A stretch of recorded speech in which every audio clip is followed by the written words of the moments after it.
ਅਸੀਂ ਅੱਜ ਨਾਭਾ ਦੇ ਸ਼ਹਿਰ ਦੇ ਬਾਜ਼ਾਰ ਦੇ ਵਿੱਚ ਆ ਰਹੇ ਹਾਂ ਦੀਵਾਲੀ ਦੇ ਬਾਰੇ ਤੁਸੀਂ ਕੀ ਕਹਿਣਾ ਚਾਹੁੰਦੇ ਹੋ? ਬਹੁਤ ਵਧੀਆ ਬਾਜ਼ਾਰ ਦੇ ਰਹੇ ਮੇਰੇ ਜਜਮਾਨ ਸੋਹਣਾ ਬੜਾ ਸਾਡਾ ਮਾਣ ਕਰ ਰਹੇ ਨੇ। ਰੱਬ ਉਹਨਾਂ ਦੀ ਤੰਦਰੁਸਤੀ ਦੇਵੇ, ਖੁਸ਼ ਰਹਿਣ, ਜਵਾਨੀਆਂ ਮਾਣ ਉਹਨਾਂ ਦੇ ਬੱਚੇ और उन्होंने घर परिवार सब तंदुरुस्त रहन। बस मेरा ही कहना, खुश रहें। हाँ जी, जय माता दी, सत श्री अकाल। मैं बोलती है चन्नी नाभे तो मैं रेसमा दी चेला महंत दी पोती चेला।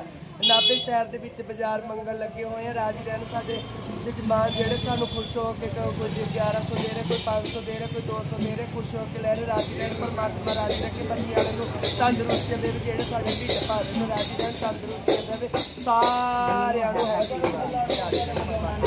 जय माता दी।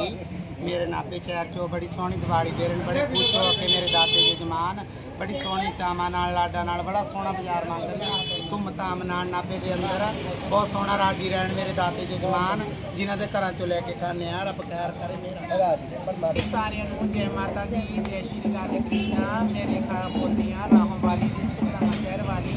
नाभे विच आए हां, मेरी रेशमा मां दे घर इनवाइट कीता सी। शहर वासी बड़ा ही इस्तेमाल कर रहे ने। दिवाली का बाजार इस कलैक्शन कर रही हैं असीं सारियां इकट्ठियां होकर माइयां। और सारे शहर वासियों को साडा इहो सुनेहा है कि लक्ष्मी मां का वास होवे, बच्चे राजी रहन और माता रानी सदा ही खुश रखे, चढ़ती कला रखे और ठंडी ठंडी हवा आवे सारे बच्चों वाले।